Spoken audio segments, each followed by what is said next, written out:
আগামী 26শে April Kolkata brigade ময়দানে আমরা একটা প্রকাশ্য সমাবেশের ডাক দিয়েছি। আগামী 26শে এপ্রিল শনিবার কলকাতায় ব্রিগেড সমাবেশ হবে। मुस्लिम पर्सनल लॉ बोर्ड की जानिब से आइंदा 26 अप्रैल को ब्रिगेड मैदान में मुनक़िद होगा। साथ ही আজকে অল ইন্ডিয়া মুসলিম পার্সোনাল ল বোর্ডের যিনি স্পোক পারসন দিল্লি থেকে এসেছিলেন তার উপস্থিতিতে কলকাতায় মিটিং হয়েছে এবং সর্বসম্মতভাবে সিদ্ধান্ত হয়েছে যে আগামী 26শে এপ্রিল শনিবার কলকাতায় ব্রিগেড সমাবেশ হবে।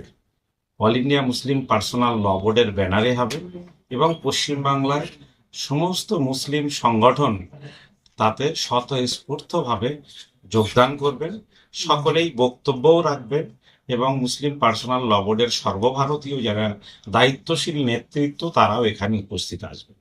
এটা সম্পূর্ণভাবে মোদী সরকার ওয়াকাফ নিয়ে যে কালা কানুন তৈরি করেছে সেই কালা কানুন প্রত্যাহারের দাবিতে দেশ জুড়ে যে আন্দোলন হচ্ছে, পশ্চিমবাংলাতেও আন্দোলন হচ্ছে, সেই আন্দোলনের অংশ হিসাবে আমরা আগামী 26শে এপ্রিল কলকাতায় ব্রিগেড সমাবেশের আহ্বান জানিয়েছি। একই সঙ্গে এটাও বলে রাখতে চাইছি যে এই আন্দোলন শুরু হচ্ছে 22শে এপ্রিল থেকে দিল্লির তালকোটরা স্টেডিয়ামে 22শে এপ্রিল সমাবেশের পরে দেশের কলকাতার মতো বিভিন্ন বড় বড় শহরে এই সমাবেশ হবে। আলহামদুলিল্লাহ, কলকাতা এবং পশ্চিমবাংলার ভাইরা অত্যন্ত দায়িত্ব নিয়ে হিম্মত নিয়ে তারা চাইছেন যে কলকাতায় এবং পশ্চিমবাংলার যে কেন্দ্রীয় জমায়েত সেটা ব্রিগেডে করতে। হজরত মৌলানা কারি ফজলুর রহমান সাহেব, উনি অল ইন্ডিয়া মুসলিম পার্সোনাল ল বোর্ডের প্রবীণ সদস্য এবং আজকে ওনাকেই পশ্চিমবাংলার এই আন্দোলনের কনভেনার হিসাবে আমাদের ল বোর্ডের কেন্দ্রীয় নেতৃত্ব ওনাকে দায়িত্ব দিয়েছেন। ওনার সঙ্গে আমরা সবাই জয়েন্ট কনভেনার হিসাবে আছি। এ দায়িত্ব সবাই মিলে আমরা इंशाल्लाह पालन करब, हम होंगे कामयाब इंशाल्लाह। साथियों, ये बहुत ही खुशी की बात है कि आज all India Muslim personal law board के तर्जुमान सैयद कासिम रसूल इलियास साहब तशरीफ लाए थे और all India Muslim personal law board ने वक्फ अमेंडमेंट एक्ट के खिलाफ जो नक्शा तैयार किया है एहतजाज का, उसके लिए मगरबी बंगाल में हजरत मौलाना कारी फजलुर रहमान साहब दामत बरकातहुम को कन्वेनर बनाया गया है और दीगर कई अफराद जो हैं जॉइंट कन्वेनर हैं। ये ऐलान किया जा रहा है कि एक बड़ा जलसा, एहतजाजी जलसा, बड़ा कॉन्फ्रेंस वक्फ अमेंडमेंट बिल के खिलाफ all India Muslim personal law board की जानिब से आइंदा 26 अप्रैल को ब्रिगेड मैदान में मुनक़िद होगा। साथ ही साथ ये भी ऐलान किया जाता है कि 30 अप्रैल को बत्ती गुल करने का एक प्रोग्राम होगा जिसमें 9 बजे से 9:30 बजे तक तमाम लोग अपने इलाकों में बत्तियों को गुल कर देंगे, बंद कर देंगे। और साथ ही साथ ये भी ऐलान किया गया है कि आइंदा कल से लेकर 18 तारीख तक, 11 अप्रैल से 18 अप्रैल तक एक मुहिम, एक कैंपेन, एक हफ्ता मनाया जाएगा जिसमें मुख्तलिफ प्रोग्राम्स लिए जाएंगे। आइंदा कल के लिए मुस्लिम पर्सनल लॉ बोर्ड ने ऐलान किया है कि जुमा की नमाज में हमारे आइम्मा हजरात अपने बयानात में वक्फ अमेंडमेंट बिल के खिलाफ लोगों को अवेयर करें, 26 तारीख के प्रोग्राम का ऐलान करें। साथ ही साथ नमाज के बाद अपने अपने इलाकों में आप हजरात ह्यूमन चेन का प्रोग्राम मुनक़िद करें, ह्यूमन चेन, इंसानी जंजीर बनाए और इस बिल के खिलाफ आवाज बुलंद करें। बहुत जगहों से ऑलरेडी अनाउंस हो चुका है, राजा बाजार और दीगर इलाकों से, और ये एहतजाज पुरअमन होगा। हमारी लड़ाई हुकूमत के नापाक इरादों के साथ है। आम पब्लिक को, आम अवाम को हम इसमें किसी भी तरीके से परेशान में डालना नहीं चाहते हैं, लिहाजा रास्तों वगैरह को बंद न करके आप रास्तों के किनारे खड़े होकर ह्यूमन चेन बनाएं और कल के इस प्रोग्राम को जो all India Muslim personal law board कल से जो मुहिम शुरू कर रही है इसमें आप हजरात शामिल हैं। आप हजरात को मालूम है कि वक्त तरमीमी बिल के खिलाफ पूरे मुल्क में all India Muslim personal law board की जानिब से मुहिम चलाई जा रही है। आज 33 शेक्सपियर सरानी में जनाब इरफान शेर साहब के दौलत खाने पर बोर्ड के तर्जुमान जनाब कासिम रसूल इलियास साहब की सरपरस्ती में एक मीटिंग हुई और यहाँ एक कमेटी की तश्कील दी गई जिसमें हजरत मौलाना कारी फजलुर रहमान साहब दामत बरकातहुम आलिया को इस प्रोग्राम का कन्वेनर बनाया गया। उन्हीं की क़यादत में ये ऐलान की गई कि आइंदा 26 अप्रैल 2025 को ब्रिगेड में एक बहुत बड़ा इजलास और सभा किया जाएगा जिसमें तमाम आइमा हजरात से ये गुजारिश की जा रही है कि कल जुमा के नमाज में और दिगर नमाजों में भी आप 26 अप्रैल के बारे में ऐलानात करें। और आइंदा 30 अप्रैल को जो बोर्ड का प्रोग्राम ये लिया गया है कि 30 अप्रैल को रात 9 बजे से 9:30 बजे तक तमाम लोग दुकान, फैक्ट्री, ऑफिसेस में बत्ती को गुल कर दें, यानी ब्लैकआउट करें। और उसी के साथ ये भी है कि जुमा के खिताब में आइमाए कराम वक्फ के ताल्लुक से खुतबा में बताएं। और कल जो 11 तारीख को जुमा है, 11 अप्रैल को मुख्तलिफ जगहों पर मस्जिदों से निकलकर ह्यूमन चेन बनाए, यानी इंसानी जंजीर बनाकर हुकूमत को ये पैगाम दे कि हम इस बिल की मुखालफत कर रहे हैं। और ये तमाम प्रोटेस्ट, तमाम धरने और जिस तरह के भी प्रोटेस्ट हो वो पुरअमन हो, शांति प्रिय हो, पीसफुल हो, किसी तरह का कोई भी कंट्रोवर्शियल में हमें नहीं जाना। अस्सलाम वालेकुम रहमतुल्लाह। আসসালামু আলাইকুম রহমতুল্লাহি ওয়া বারাকাতুহু।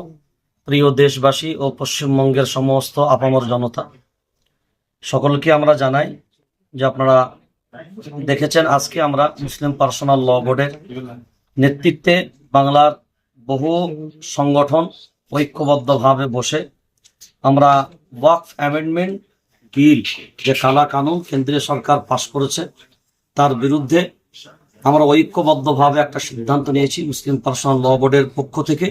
আগামী 26শে এপ্রিল কলকাতা ব্রিগেড ময়দানে আমরা একটা প্রকাশ্য সমাবেশের ডাক দিয়েছি। এছাড়াও আরো বিভিন্ন রকমের প্রোগ্রাম আমরা আগামীকাল জুমার দিন থেকেই শুরু করেছি। জুমার নামাজের পরে যে সমস্ত ইমাম সাহেবদের পক্ষে সম্ভব মসজিদে ইলানের মাধ্যমে মসজিদের নামাজের পরে পরে যদি আমরা একটা করে মানববন্ধন করতে পারি, সেটাও মুসলিম পার্সোনাল ল বোর্ড সিদ্ধান্ত নিয়েছে। সেই জন্য সকলের কাছে অনুরোধ রইল, যাদের পক্ষে সম্ভব জুমার খুতবায় অবশ্যই ওয়াকফ নিয়ে গুরুত্বপূর্ণ বক্তব্য রাখি এবং এর প্রয়োজনীয়তা আমরা অবশ্যই জাতিকে বুঝাই এবং নামাজের পরে আমরা মানববন্ধনে সামিল হই। আর এক সপ্তাহ 18 তারিখ পর্যন্ত, 11 থেকে 18 তারিখ পর্যন্ত ওয়াকফ ডে আমরা প্রত্যেকদিন মানাবো। কোনো না কোনো প্রোগ্রাম আমরা প্রত্যেকদিন ছোটখাটো বড় যেমন পারবো আমরা নিতে থাকবো। তো সেই জন্য আর আগামী 30শে এপ্রিল মানে অন্ধকার সমস্ত বাড়িতে রাত্রি 9টা থেকে 9:30 পর্যন্ত অন্ধকার করার একটা চিন্তা ভাবনা নেওয়া হয়েছে। এই প্রোগ্রামে আমরা সবাই সামিল হব। সেই জন্য আশা করছি সবাই মিলিতভাবে এই কালা কানুনের বিরুদ্ধে ঐক্যবদ্ধভাবে মনোবল না হারিয়ে শক্তি। আজকে এখানে 33 নম্বর থিয়েটার রোডে জনাব ইরফান শেখ সাহেবের ঘরে একটা অল ইন্ডিয়া মুসলিম পার্সোনাল ল বোর্ডে একটা মিটিং হলো। সেই মিটিংয়ে অনেক কিছু আলোচনা হলো ওয়াকফ সম্বন্ধে। তো কয়েকটা প্রোগ্রাম আমরা এখানে সবাই বসে মিলে ঠিক করেছি। এতে পশ্চিমবাংলায় অনেক কমিউনিটি থেকে এবং তনজিম থেকে কনভেনাররা সব এসেছেন। এনারা যত আছেন সব জয়েন্ট কনভেনার আছেন, আমাকে কনভেনার করা হয়েছে। কনভেনার হিসাবে আমি বলছি কয়েকটা ঘোষণা। সব থেকে প্রথমে মুসলিম পার্সোনাল ল বোর্ড একটা বড় সভা করতে যাচ্ছে। এটা হবে ব্রিগেডিয়ার গ্রাউন্ডে 26 তারিখে, 26 এপ্রিল শনিবার ইনশাল্লাহ একটা বড় প্রোগ্রাম মুসলিম পার্সোনাল ল বোর্ডে ওখানে হবে। একটা আরো ঘোষণা আমি করছি যে 30 তারিখে লাইট বন্ধ করো, আলো বন্ধ করো একটা প্রোগ্রাম হবে। সবাইকে আলো নামিয়ে দিতে হবে 9টা থেকে 9:30 থেকে 9:30 পর্যন্ত তার টাইম দেওয়া হয়েছে, 8 ঘন্টার জন্য। এটা 30 তারিখে হবে, 30 এপ্রিল। ডিসিশন নিয়েছি যে আমরা কলকাতার মধ্যে জায়গায় জায়গায় আমরা প্রেস কনফারেন্সও করব, কর্নার মিটিংও করব। কেননা এই পার্সোনাল বোর্ড থেকে সচেতন অনেক কম লোক আছে যারা জানে না যে বোর্ডের কি কাজ আছে, বোর্ড কেন হয়েছে। তো আমাদের উপর যা আঘাত পড়েছে এই ওয়াকফ অ্যামেন্ডমেন্ট বিল নিয়ে, তো সাধারণ মানুষকে এইগুলো বোঝাতে হবে যে এই ক্ষতি আমাদের হচ্ছে এই বিল আনতে। সেই জন্যে আমরা অ্যাওয়ারনেস জন্যে কর্নার মিটিং করব বা অফিসের মিটিং করব, লোকের জন্য একটা এমন একটা ভাব আসুক যে আমাদের সঙ্গে কি হচ্ছে। বেশিরভাগ লোক জানে না যে এই ওয়াকাফ অ্যামেন্ডমেন্ট থেকে আমাদের কি ক্ষতি হবে। जी জি এই সাধারণ মানুষকে এগুলো বোঝাতে হবে। ইনশাআল্লাহ আমরা এর জন্য প্রস্তুতি নিয়েছি যে আমরা আগামী কয়েকদিনের মধ্যে একটা সপ্তাহ আমরা করছি, আজ থেকে 11 তারিখ 11 तारीख থেকে শুরু হবে 11 তারিখ থেকে শুরু হবে 18 तारीख 18 তারিখ পর্যন্ত একটা আমরা সপ্তাহ বানাচ্ছি। সেই সপ্তাহে আমরা এই কাজগুলো করব। কালকের জন্য আমি একটা সব মসজিদে সব মসজিদের ইমামকে আমি দরখাস্ত করছি, অনুরোধ করছি যে ওনারা জুম্মার নামাজের আগে নিজের তকরিরে নিজের ওয়াজের মধ্যে এই প্রোগ্রামটা মানুষগুলোকে জানিয়ে দেবেন যে আগামী 26 তারিখে পার্সোনাল বোর্ড একটা বড় এখানে সভা করতে যাচ্ছে, আর আপনারা সবাইকে সেই সভায় আসতে হবে। জি আপনি আর বাদ বাকি পরে এলাম করা যাবে ইনশাল্লাহ।